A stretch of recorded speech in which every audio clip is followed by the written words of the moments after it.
Hello, welcome to another chapter of Awoken.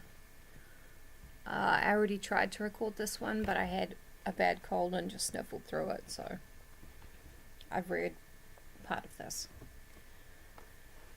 Also, it is Māori Language Week, so kia ora, tēnā koutou katoa, welcome everybody. Could sing you a song about a taniwha, but I think that would violate YouTube's terms of service. My singing is a curse. So, we're up to chapter 4, Consternation, where our heroine, Andromeda Slate, who's boring and ordinary and in love with the teenage Cthulhu, she's just been dreaming about him so far, but she's actually seen him in a car park. So, as you can imagine. Oh, this is after she and her two friends read from the Necronomicon. As you do. My alarm went off at 7:30 a.m. the next morning, just like it did every school day. The smell of fresh coffee wafted up from the kitchen. Outside my window, a bird chirped.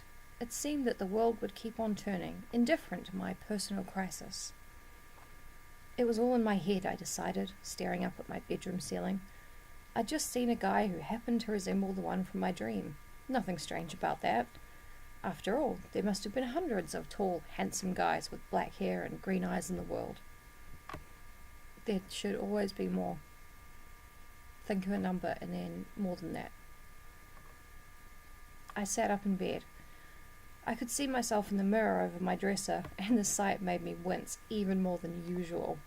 Get it, because she's not pretty. There were dark circles under my eyes, the result of a night spent tossing and turning more than sleeping.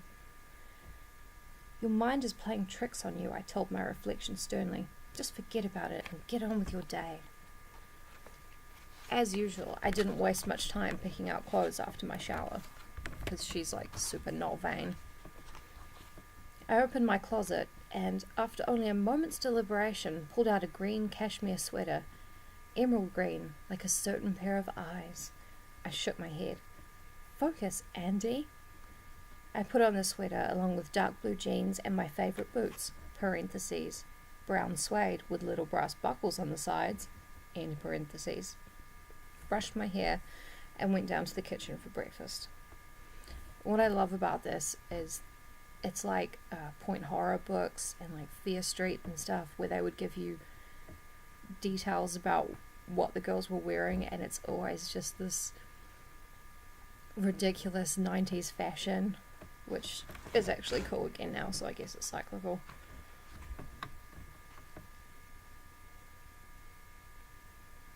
Yeah, I think the first book of the Vampire Diaries, Elena's like dressing for school and she's wearing a pair of white short denim shorts or something. And when I read that in the late 90s, it sounded terrible. So terrible. But now we're back. Anyway, excuse me. By the time I got to school, I had finally managed to push all thoughts of the raven-haired boy from my mind. So it was a bit of a shock when I got to first period and found him sitting in the desk directly behind mine. I stopped dead in my tracks, my heart pounding. The boy looked straight at me. Suddenly, I understood what people meant when they described eyes as piercing. "Whoa," Bree whispered in my ear. "Who is that?" "It's a 10 Cthulhu, that's who." So I wasn't hallucinating. The boy was really there. He looked exactly the same as he had in my dreams, except dry and wearing FUBU. This is FUBU. I don't know what it is. At first I thought like Fela, like what the cool boys were wearing in 1997. I don't know what FUBU is. I assume he's wearing FUBA, like his outfit is really fucked up. But it's good that he's dry. He's not sitting there just dripping wet in the classroom. Also, his hair was shorter than I remembered, and appeared expertly styled in a way that made it look effortlessly mussed.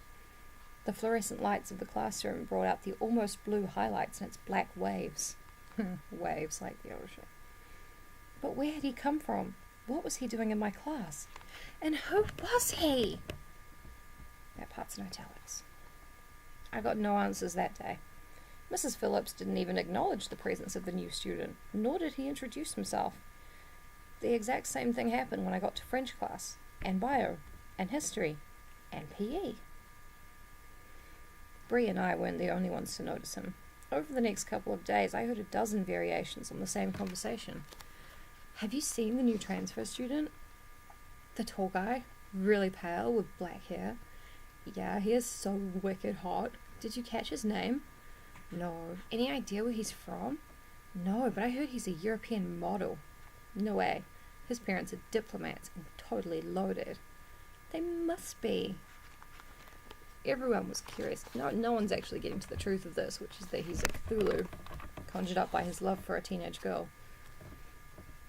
Everyone was curious and rumours abounded, but for some reason, no one was able to glean any actual facts on him. At first, the other girls could talk for hours just about how attractive he was. This resulted in a lot of jealous grumbling from the guys. However, the grumbling died down. The gushing died down as everyone started to realize what I'd known from the start. There was something off about the boy. The fact that his schedule matched mine so perfectly might have been a coincidence, but that didn't explain the way he stared at me. Just me. Constantly. At first I was oblivious because he always sat behind me, but Vic noticed right away, and he wasted no time in telling me. It's really creepy, he said. You need to be careful, Andy. Don't let that guy get too close. Vic, you're overreacting, said Bree. It's not a crime to look at someone. My brain agreed with Bree, but my gut was with Vic. Go with your gut, girls. The gift of fear.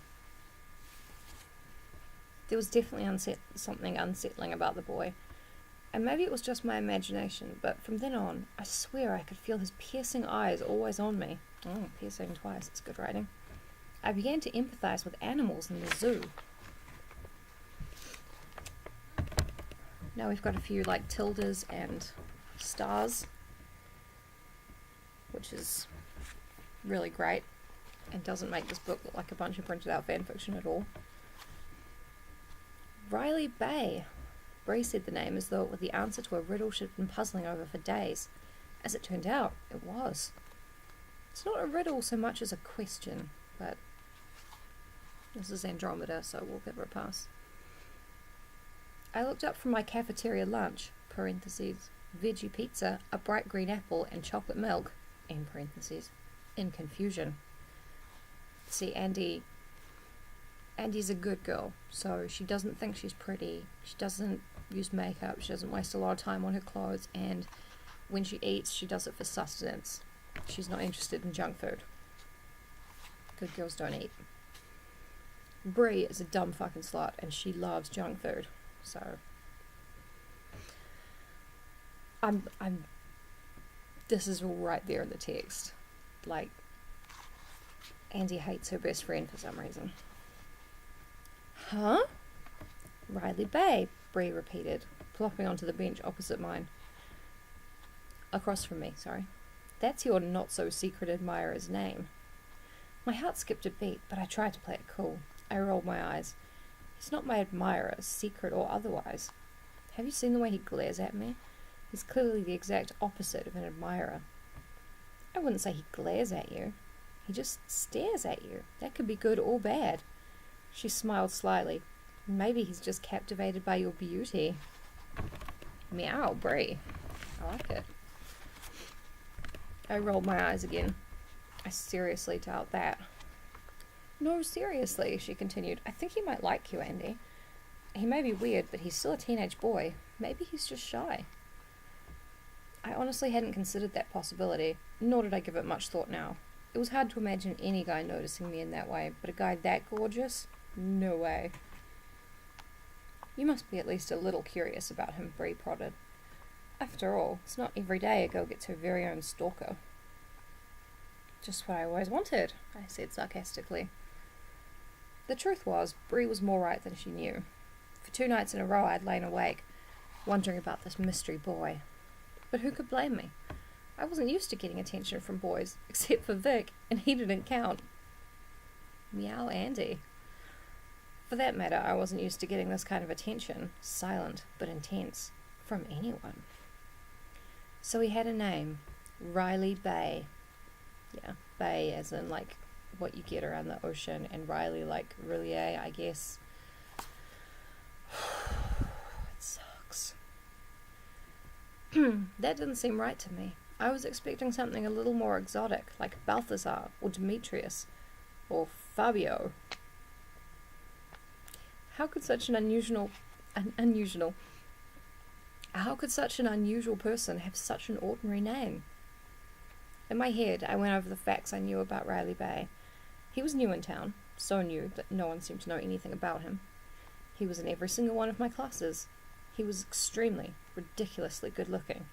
He was a total jerk. Okay, so those last two were technically opinions, not facts, but I didn't see how anyone could dispute them. Has he spoken to you yet? Bree asked. Or at least, I think that's what she said. It was hard to tell, given that she was talking through a mouthful of corn dog. See? Bree's a dumb slut. She loves eating. I shook my head. I haven't heard him talk to anyone yet. Weird, said Bree. What's weird? Vic queried. Ooh, queried. Sitting down next to me. Nothing, I said hastily, but at the same time, Bree blurted, Andy's mystery man. Instantly, Vic's face darkened. He hasn't been bothering you, has he? He asked me urgently. I shot Bree a dirty look. Why did she have to go and mention Riley to Vic? Now I was going to have to put up with his overprotective pseudo-brother shtick for the rest of lunch. Pseudo-brother shtick. Oh, Andy. This boy wants to bone down on you. On, around, near you. He hasn't done anything other than glare at me in every class, I reassured him. Vic relaxed visibly. Well, speak up if he does, he said sternly. I rolled my eyes. Sure, whatever. Can we please change the subject? Of course, changing the subject didn't help me forget about Riley Bay, because the boy himself was sitting on the other side of the cafeteria, and as always, I could feel his eyes fixed on me. That's also what I do when I have a crush, just for days straight. We've got a few more stars until it is. That portion is finished. The next day, Bree passed me a note during third period. Craving lobster rolls like you wouldn't believe. Etters for lunch? She's using text-speak in the note, which, I mean, to be honest, we did in high school, so. Henrietta's, not Etters like Bree would have it. Henrietta's was a little cafe down by the harbour. Naturally, it specialised in seafood. It was the kind of, oh, I get it, Bree's craving lobster rolls because she's craving Teen Cthulhu's lobster roll. You get it. It's very amusing. It was the kind of picturesque locale that drew tourists like flies to honey, but on a weekday afternoon in September it will be relatively empty. Bree was obsessed with the place, which she insisted was the only really good restaurant in the whole town. See, Bree's main character trait is that she's annoying and she loves food, and I just hate it. Like, the teen girl protagonists of these books are all exactly the same, like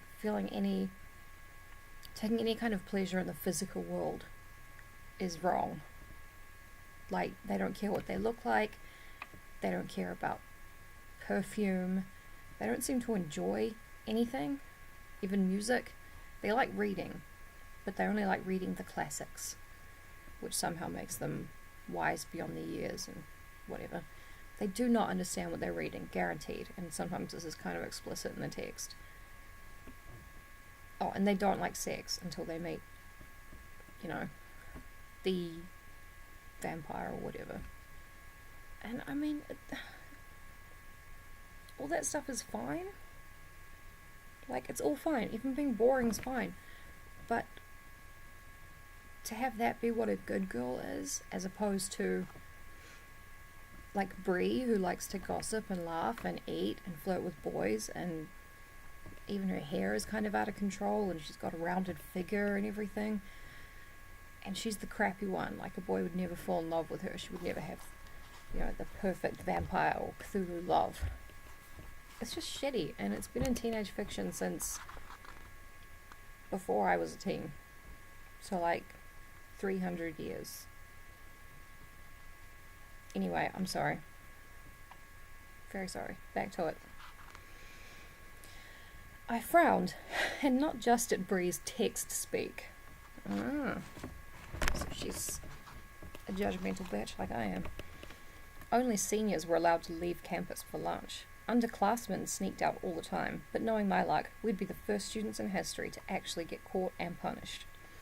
I caught Bree's eye and shook my head. "Please," she mouthed. I sighed deeply.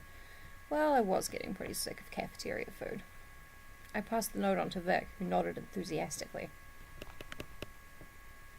When the bell rang, I bolted out the door. If we were going to drive to Henrietta's, eat, and get back in time for fourth period, we couldn't spare a minute. Sorry, I'm going to just move this around a little bit. Wow, you're getting the experience. I don't know what experience, but you're getting it.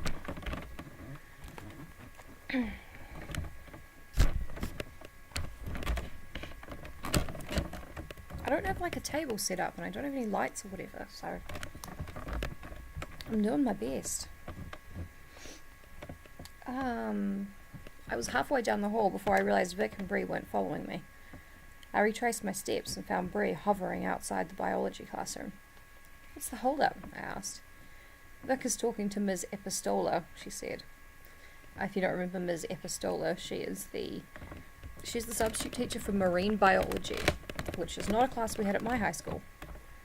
And she dresses very sexy. Her name is Scarlet Epistola, as in the Scarlet Letter. And she's definitely sinister. And Vic has got a major boner for her. I blinked in surprise. "About what?" "You don't care." Bree shrugged. Vic emerged from the classroom a couple minutes later, looking thoughtful. Oh no. Oh. Vic didn't look me in the eye when he answered. "I just had a question about the exam next week," he said, blushing. I stared at him in amazement. Was it possible Vic was lying to me? How could he do that? Why would he do that? What could he have been discussing with our substitute teacher that he couldn't share with me? "Oh, Vic, tell an adult you trust. It's not okay when it happens to boys." That was not an okay joke to make, and I apologise. Before I could interrogate him further, Bree started pulling us both down the hall. "Come on," she wailed. "I'm freaking starving." Vic looked relieved at the interruption. This raised my suspicions even more, but I decided to let the issue drop for the time being. I had enough on my mind without worrying about Vic. 10 minutes later, I was parking Bree's car in front of Henrietta's while Bree and Vic bickered in the back seat. Why are they both in the back seat if she's driving? It doesn't matter. "I'm not saying she's a bad teacher," Bree said indignantly. "I'm just saying she should dress more professionally." "Ms. Epistola is a grown woman. She should dress however she wants," Vic shot back. "You just like being able to see her cleavage." Wow, very good arguments on both sides there. "Guys," I hissed, "cool it. You're going to attract attention." What is she planning to do in this seafood restaurant? Just sneak through, hide behind barrels, and forwards roll. It honestly doesn't matter. So I'm really uncomfortable in my chair because Fitz is at my feet and he's taking up a lot of room. Right. I peered cautiously through the glass door of the restaurant. There were only a handful of patrons inside, but they were clearly locals, not tourists, which meant that any one of them might recognize us and realize that we were breaking school rules. "Calm down, Andy," said Bree. "Even if someone notices us, what are they going to do? Call the cops? No one cares that much about some dumb school rule except the vice principal, and he's not in there." Wow, even the principal doesn't care as much as the vice principal. He really cares. Without further ado, she and Vic strolled into the restaurant. All I could do was sigh and follow them. It turned out that Bree was right. No one even spared us a second glance. "What can I get you kids to drink?" the bored-looking waitress asked. "Just water for me," I said. "Same," said Vic. "I'll have a Pepsi," said Bree. The world, the flesh, and the devil. And Bree. The waitress nodded and went back to the kitchen. Just as I was starting to relax, everything went wrong. I was sitting with my back to the door, so I didn't see him walk in, but I knew who it was immediately from the looks on my friends' faces. Looks of surprise and, in Vic's case, rage. "That does it," he growled. "I'm confronting this psycho." He'd started to get up, but Bree grabbed his arm, pulling him back down to his chair. "Confront him about what?" she challenged. "He's only guilty of leaving campus for lunch, which we are also doing." "You know that's not it," snapped Vic. Vic snapped. "He's stalking Andy. This proves it. Why else would he choose this place on this day?" "Maybe because it's the only decent restaurant in town and he's been here long enough to get sick of our crappy cafeteria food." From behind me, I heard the scrape of a chair being pulled across the wooden floor and knew that Riley had taken a seat nearby. I didn't have to look to know that he had positioned himself for optimal anti-creeping. "What can I get you to drink, hon?" I heard the waitress ask him. After a long pause, she added nervously, some water, maybe?" Okay, and here is where Riley turns up, and I want you to know that I have fought my instincts to give him an amusing squealy voice, because it would really suit him, but I'm gonna go with it. I'm gonna go with the idea of this story, that he is extremely handsome and dreamy and not totally ridiculous and dumb. Some water, maybe. "That will suffice," said Riley. "That will suffice?" That's what I wanted to do. It was the first time I'd actually heard his voice. He had just the hint of an accent that I couldn't begin to place, and the pitch was deeper than I would have imagined. Somehow more resonant, like it belonged to a much larger body. With much more tentacles. Every girl's dream. "Hey Riley," Bree called. "Come join us." Like a bitch. It doesn't say like a bitch in the text, but actually I'm really getting into Bree and Andy's passive-aggressive friendship. Like, she knows Andy despises her. She must do. Vic and I both looked at her like she'd lost her mind, but it was too late to say anything. Riley was already standing before our table. "Good afternoon." He directed this oddly formal greeting to me, and only me. "So you snuck off campus too, huh?" said Bree. "Well, we won't tell if you won't." Riley's eyes flicked to Bree for only a second before returning to my face. "A reasonable agreement." After an awkward pause, Bree asked, "So you're going to Jared's pool party on Saturday?" And I would like you to know that Jared is spelled Jerrid. Jared. "Pool party?" Riley repeated slowly, as though he'd never heard the term before. Underneath the table, I gave Bree a warning kick, but she blathered on. "Yeah, it's the social event of the season. One last shindig before it gets too cold for swimming." Riley turned back to me. "Will you be attending this pool party?" "We all will be," Bree said cheerfully. "Practically the whole school is going." "Very well," said Riley. "I will see you Saturday." Then, without another word, he turned and walked out of the restaurant. Vic, who had been silently fuming the whole time Riley was at our table, burst out angrily. "What the hell, Bree?" "What?" said Bree. "Is it a crime to make an effort to be friendly to people you inexplicably don't like?" I was just as angry as Vic, but not at Bree. Who did Riley Bay think he was, following me to Henrietta's just to stare at me creepily? And now he was going to ruin Jared's party for me too. I rose from the table and started walking toward the door. Andy, where are you going? Vic called after me, concerned. Wait here, I called back.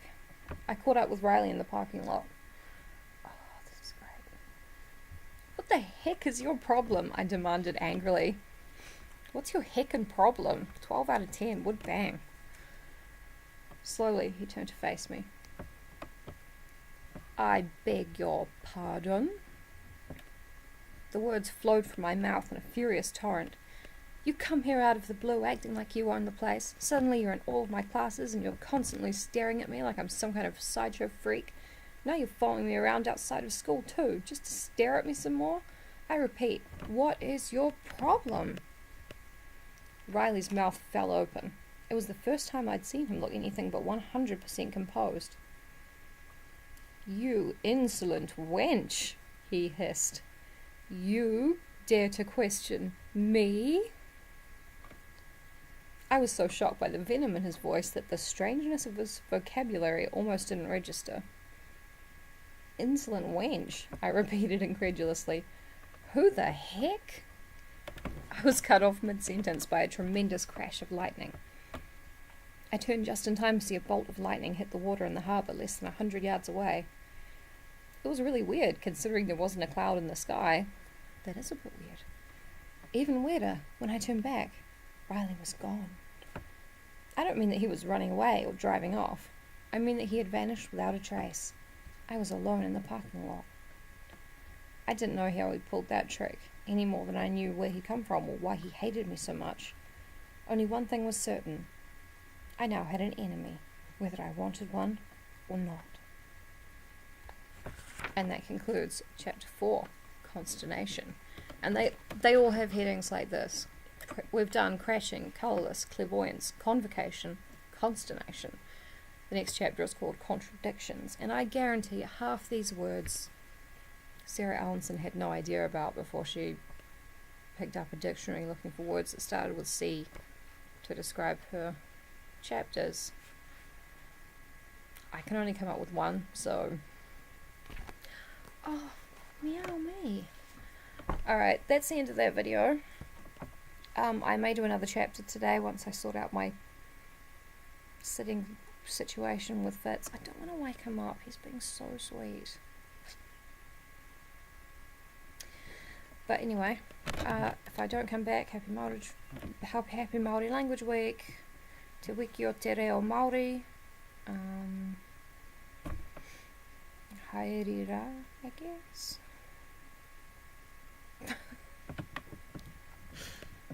Alright.